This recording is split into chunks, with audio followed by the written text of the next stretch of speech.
The angel of the Lord. Rashi says in his introduction to Zechariah Chapter One, the prophecy of Zechariah is extremely enigmatic because it contains visions resembling a dream that requires an interpretation. We cannot ascertain the truth of its interpretation until the teacher of righteousness comes. Nonetheless, I will put my heart to reconciling the verses one by one according to the interpretations that resemble it and follow the interpretation of Jonathan. This is God's test for the Jewish people, in particular the Jewish leaders. God's test of who the descendant of David is. The man described in Isaiah 53, the teacher of righteousness. That's who Rashi, known as one of the first rabbis to say that Isaiah 53 described the people, the Jewish people, as the patriarch Israel. Then here he is in Zechariah saying we got to have the to know the truth of at least chapter 1 of Zechariah, to know its truth, because we can't do it, and no Jewish man, religious, academic, commentator, or otherwise, has ever had the answer to this. And yet this video is going to give it to you. Why? I'm a teacher of righteousness. This is Zechariah chapter 1, verses 7 through 12. That's the preamble that Rashi leads into before he starts his commentary. And this is in Midrash form. That's where I take parts of a verse and interpret each in individual segments. Verse 7. On the 24th day of the 11th month of the second year of Darius, the month of Shebat, this word of the Lord came to the prophet Zechariah, son of Berechiah, son of Iddo. This word of the Lord. This verse continues with, in the night I had a vision, which is not a word of the Lord. The word of the Lord coming to Zechariah means the messenger of the words of God has come to Zechariah, who is the angel of God's presence, and the word of the Lord. Literally, that's his name. He has alighted upon Zechariah to bring a vision from God. Not a word, a vision. Verse 8. In the night I had a vision. I saw a man mounted on a bay horse standing among the myrtles in the deep, and behind him were bay, sorrel, and white horses. In the night I had a vision. There's a man on a horse standing in the myrtles. He is later referred to as the angel of the Lord, standing in the myrtles. The angel of the Lord alights upon and enters men, and my name, Hashem, is in him and can speak through the man.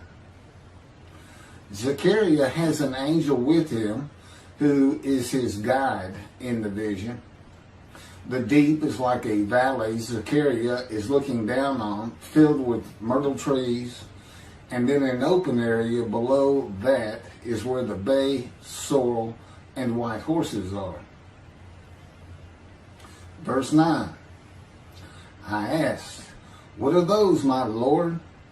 And the angel who talked with me answered, I will let you know what they are.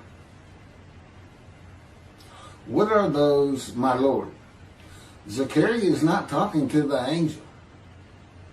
That's an angel. It's not my Lord. Who answered, but who never lets him know what they are. he is asking the man standing among the myrtles on a bay horse about the horses in the open area and calls him my Lord. Verse 10. Then the man who was standing among the myrtles spoke up and said, these were sent out by the Lord to roam the earth.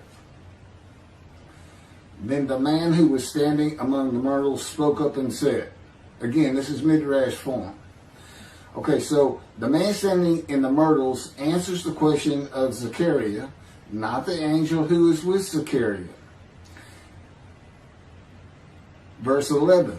And in fact, they reported to the angel of the Lord, who was standing among the myrtles. We have roamed the earth and have found all the earth dwelling in tranquility. And it's just like a dream. We have horses talking. You know, there could have been birds. Anything that can go far and go a long ways out and then come back. In this case, for this story or for this dream that was given to Zechariah, it's horses. And in fact, they reported to the angel of the Lord.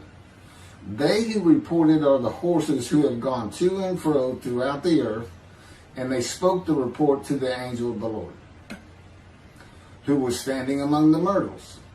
The angel of the Lord, who was standing among the myrtles, has alighted upon and entered the man standing amongst the myrtles. The angel of the Lord is using this man as his visible presence.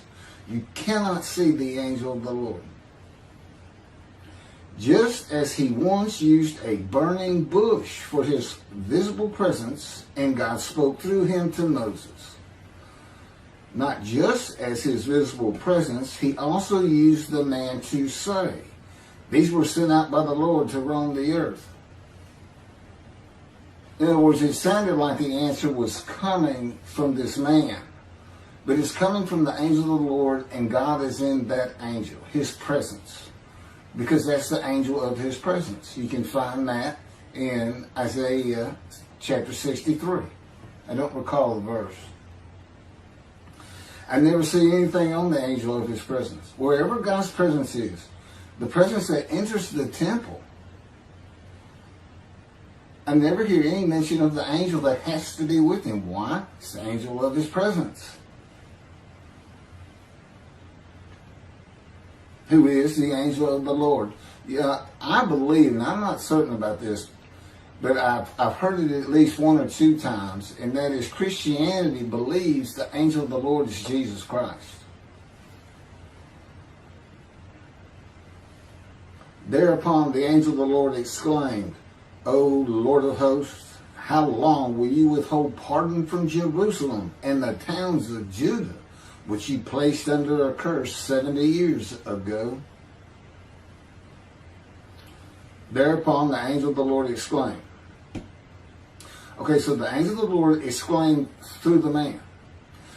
Zechariah heard the words come from the man standing in the myrtles. It is the only way Zechariah could have heard the words. The angel of the Lord can only speak to the man he has alighted upon. Ezekiel describes this as, a spirit entered into me and set me upon my feet, and I heard what was being spoken to me. O Lord of hosts, how long will you withhold pardon from Jerusalem and the towns of Judah, which you placed under a curse 70 years ago? The following verses are from the book of Isaiah regarding this curse. Isaiah chapter 43, verse 2. So I profaned the holy princes. I abandoned Jacob to proscription and Israel to mockery. That, of course, is God speaking. The profaning of the holy princesses is God's prophecy of the banishment of King Jeconiah and all his offspring from ever ruling over Judah and Jerusalem again. The line of the kings of Judah ended. The line described king by king in the first book of the New Testament of Christianity. the line of Jesus. The abandonment and mockery are God's prophecy that the northern kingdom and the southern kingdom of the Israelites would be defeated and deported from the promised land.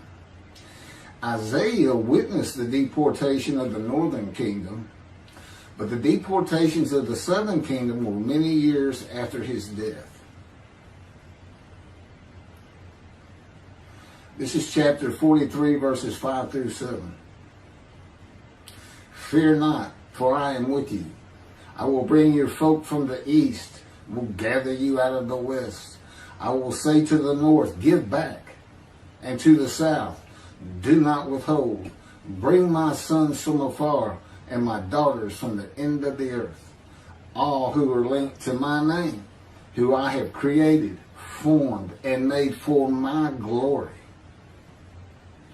Okay, this is God's prophecy that all the tribes of Israel would return from the Assyrian deportations of the tribes east of the river Jordan, that were Reuben, Gad, and the half tribe of Manasseh, and all the tribes of the northern kingdom, deported by Assyria, defeated and deported, and the Babylonian deportations of the southern kingdom.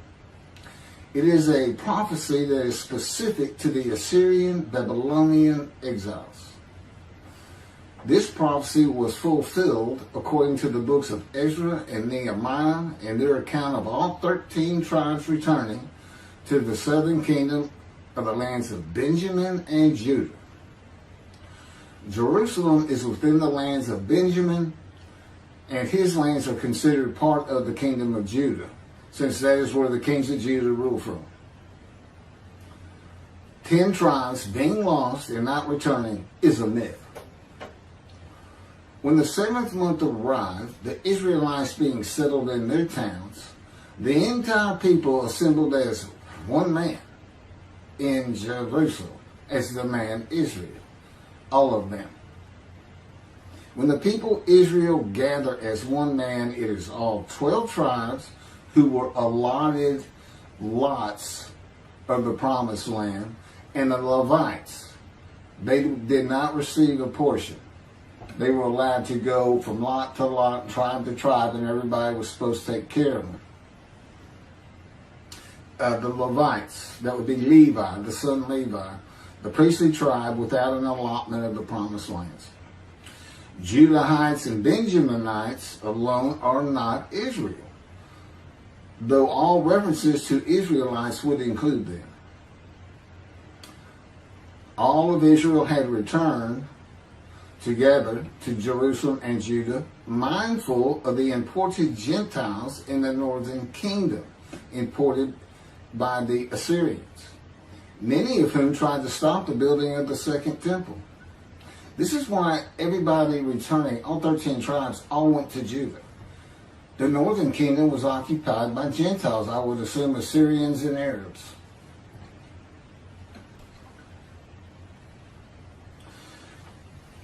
This is 1 Chronicles chapter 9, verses 2 and 3. The first to settle in their towns on their property were Israelites, priests, Levites, and temple servants, while some of the Judahites and some of the Benjamites and some of the Ephraimites and Manassesites settled in Jerusalem. That would be Ephraim and Manasseh. Manasseh was such a large tribe, it had to be broken in. It was broken in two. Half of it set up, their allotment was east of the river Jordan by about where Edom would be. And well, that was the tribe of Gad. Not Edom, Gilead, where the Tishbite, Elijah, the Gentile, was an inhabitant. Ramoth Gilead. Manassites, Ephraimites, and Judahites were the tribes with the largest allotment of the lands of Abraham, and Jerusalem is in the lands of the Benjamites. Those are who just got mentioned. The 3 largest lot owners. Okay, Benjamin, that's where Jerusalem is. He's important. And of course the priests, the Levites. So Ephraim and Manasseh were not lost tribes, as many believe from writings outside of the Bible. There never were lost tribes according to the Bible. Okay, so all 13 tribes returned and settled in new towns. The accounts of the deportations indicate there was not much left of the old towns. There is no account of how the new towns were settled, though it is unlikely it was based on prior ownership. The exile lasted too long for the deported owners to still be alive, and the tribes of the northern kingdom had to build new towns to live in. It also says the Levites settled in on their lands. So everybody had to pick and choose, and I'm sure the strong and wealthy got the best places, and again, many just settled in Jerusalem. Okay, this is Isaiah chapter 43, verse 14. Thus said the Lord, your Redeemer, the Holy One of Israel, for your sake I send to Babylon. I will bring down all her bars, and the Chaldeans shall raise their voice in lamentation.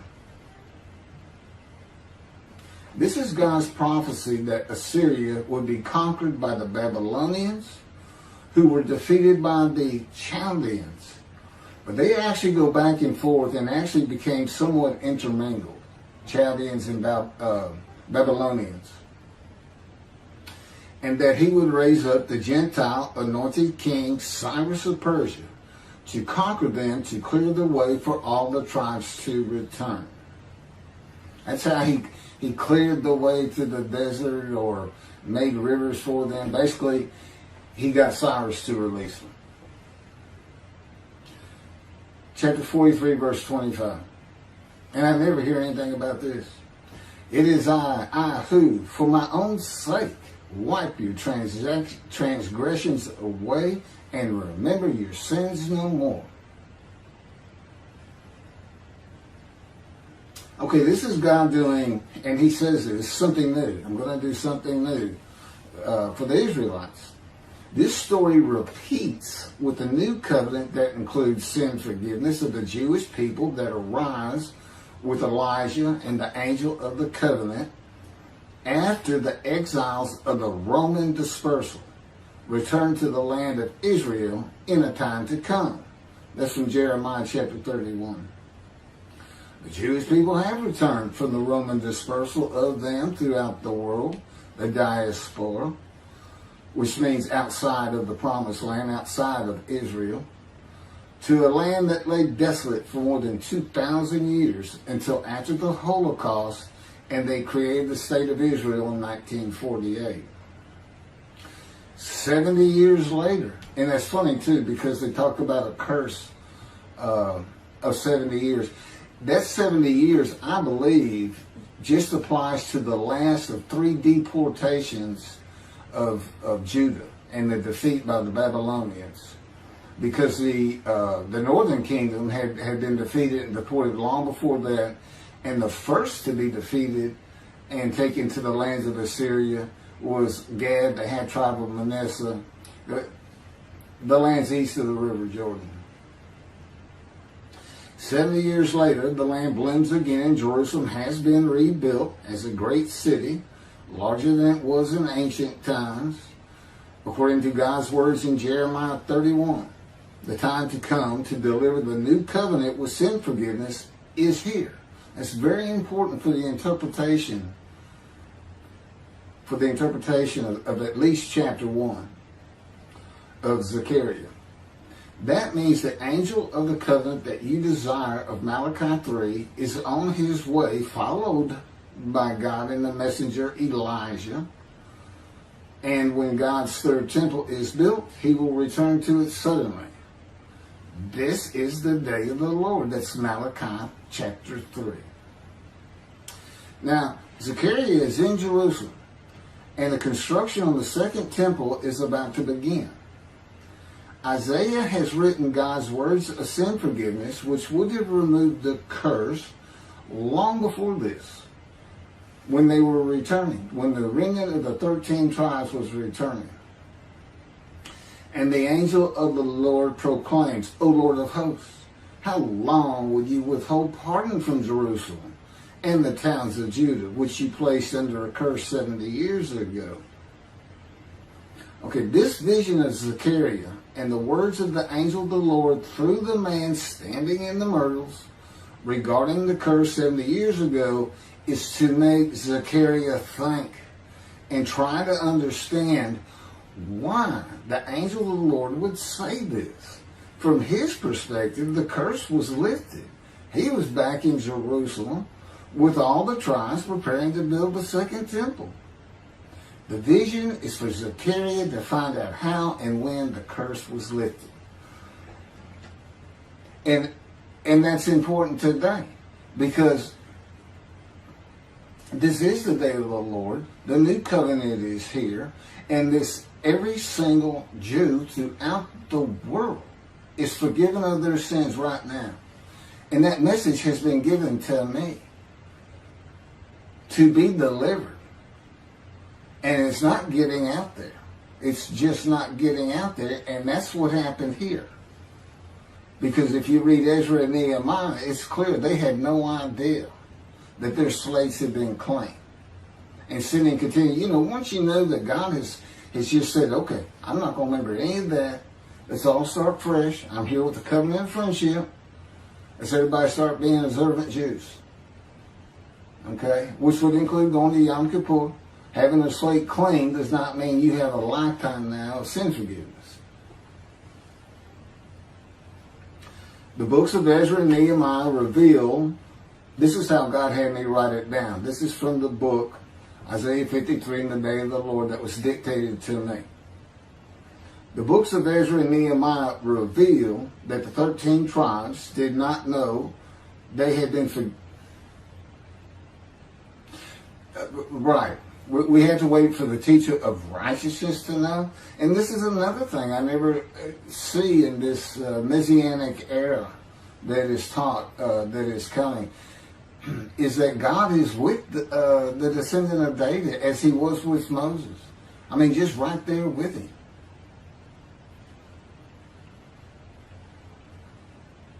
The books of Ezra and Nehemiah reveal that the 13 tribes did not know they had been forgiven of their sins to be a holy seed in the building of the second temple. If people know they have been forgiven and have a clean slate from past transgressions against God and his laws, they are more likely to stop their sinful ways and abide by his laws in the future. The scroll of Isaiah needs to be found and interpreted by Zechariah and the religious leaders so they will know of God's forgiveness of their sins. God will be returning before the temple is built. That would be the third temple, to test the devotion of his righteous servant and make him suitable for his purpose, which might prosper. That includes the building of the third temple. This would begin when his spirit alights upon the anointed one, Moshiach. His presence with his righteous servant will be necessary for the temple to be rebuilt. Islam will not freely hand over their third most holy site to Israel and abandon the Dome of the Rock Mosque, a mosque that sits on the Temple Mount purchased by King David for God, the most holy site of the Jewish people. With God is the angel of his presence who is already on the way. You want me to skip that? Okay, this has been covered in other videos more than once.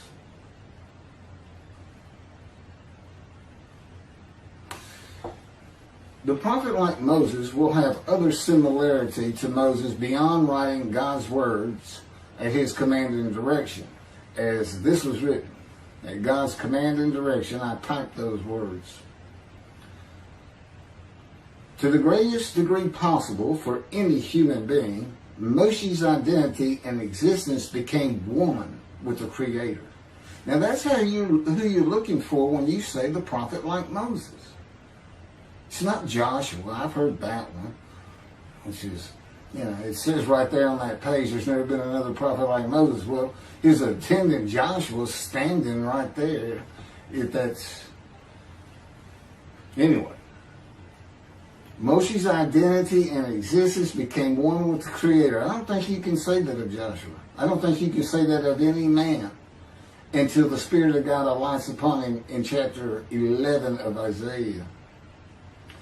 He surrendered himself to God to the extent that our sages say the Shekinah, divine presence, which is the angel of his presence, who is the Holy Spirit. He's an angel, and his body is not human form with wings. His body is the Spirit of God. Wherever God is, his Spirit is. Wherever his presence is, the angel of his presence is. They're always together.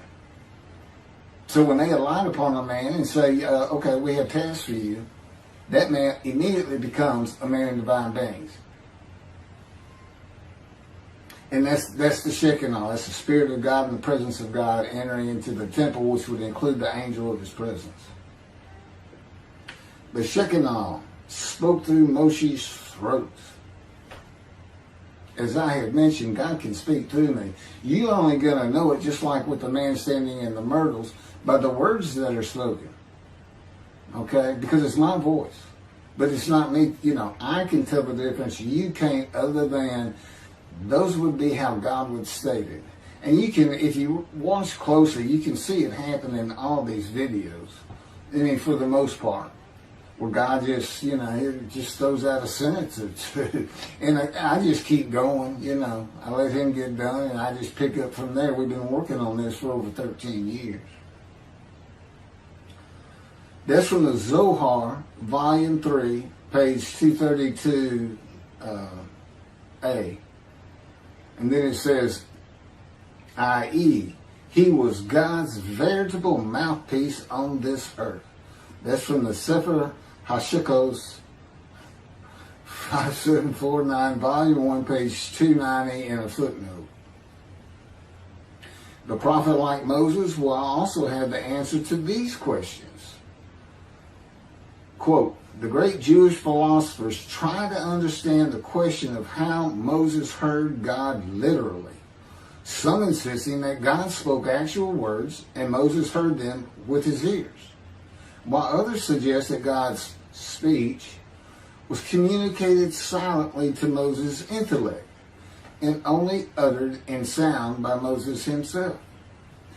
Maimonides, Rambam, even as he affirmed the communication between God and Moses as a fundamental Jewish belief, ultimately conceded the mysteriousness of that process.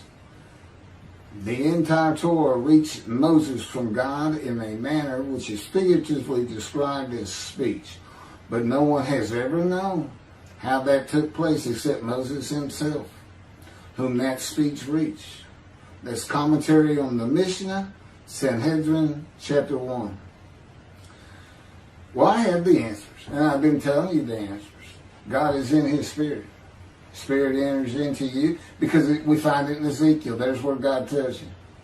God was telling Ezekiel, get up on your feet. Ezekiel says, at that very moment, a spirit entered into me, and I could hear the words of God. There it is. When he enters him. Now, he's not hearing that through his ears. There's the first question answered. It's not to your ears. And there is a silent knowing. That's what we call it, or what God has taught me. Now, generally, I just hear words as though they came in through my ears and they're in my mind, as though my eyes and my ears have perceived. But he can put just knowledge into my mind without uttering a word.